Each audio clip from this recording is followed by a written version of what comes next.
कामचोर बहू। कांता बहन की 2 बहुएं थीं, बड़ी कल्पना और छोटी प्रिया। कल्पना का जैसा नाम वैसा ही काम। सारा दिन कल्पनाओं में रहती, ना कोई काम करती ना कोई धाम। अरे कल्पना बहू, जरा अच्छी सी चटनी पीस दे, आज कुछ मजेदार खाने का मन है।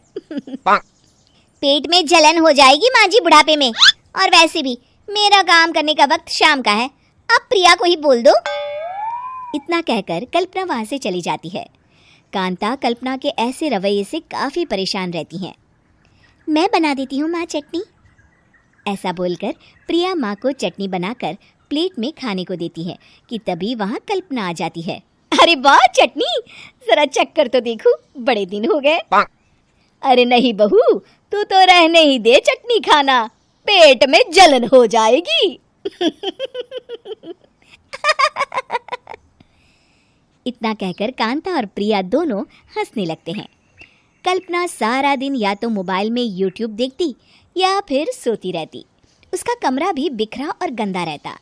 एक दिन कल्पना का पति अशोक उससे कहता है, अरे कल्पना, जानवर भी उस जगह को साफ कर लेता है जहां वो बैठता है, तुम तो इंसान हो, कैसे इतने गंदे कमरे में रह लेती हो?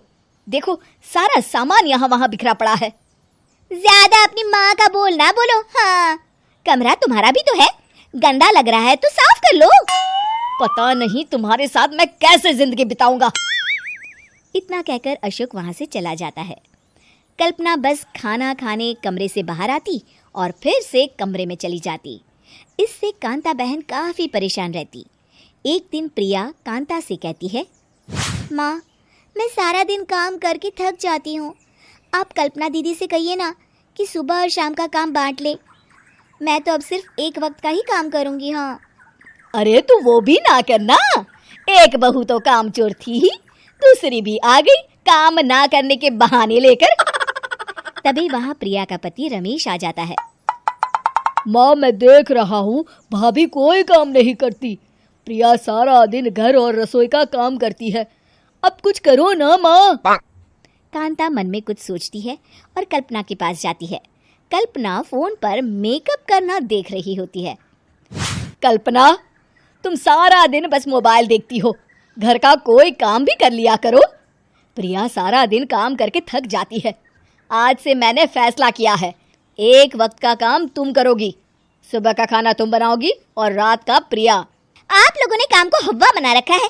अरे पता नहीं थोड़ा सा ज्यादा काम करने में आप लोग घबरा क्यों जाते हैं। और हाँ, बहुत ज्यादा प्रिया की तारीफ मत करिए मेरे सामने, बड़ी बहू तो मैं ही रहूंगी। मैं कुछ नहीं जानती, कल सुबह मुझे वक्त से खाना चाहिए, रसोई में आ जाना, वरना कल से तुझे खाना नहीं मिलेगा। अगली सुबह कल्पना रसोई में नहीं आती है। वो देर से सोकर उठती है और बाहर आकर कहती है, अरे भूख लगी है, आज खाने में क्या है?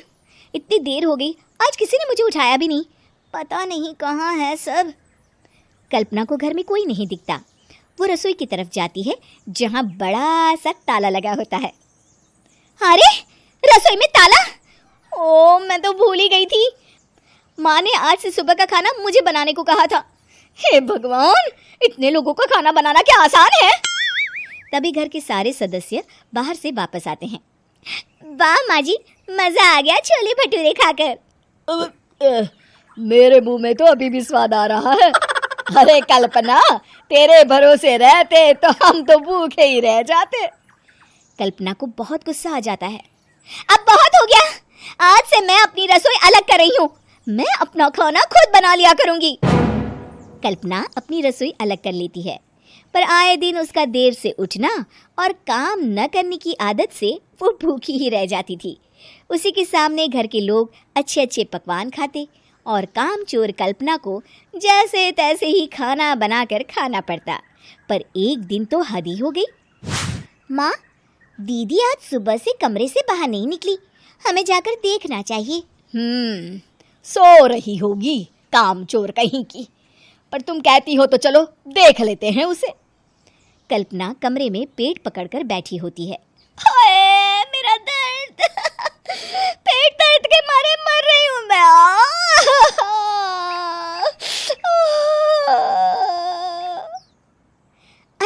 क्या हुआ? पेट में दर्द क्यों हो रहा है? डॉक्टर को दिखाया आपने? माँ।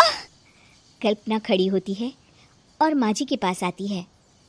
मुझे माफ कर दीजिए, अब से मैं सारे काम में मदद करूंगी, कभी आलस और काम चोरी नहीं करूंगी।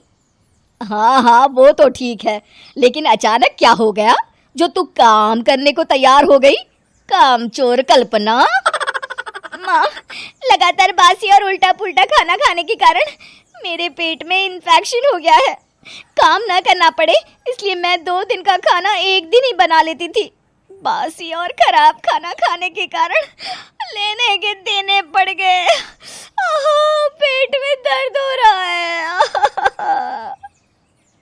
चलो अच्छा हुआ, देर आए दुरुस्त आए।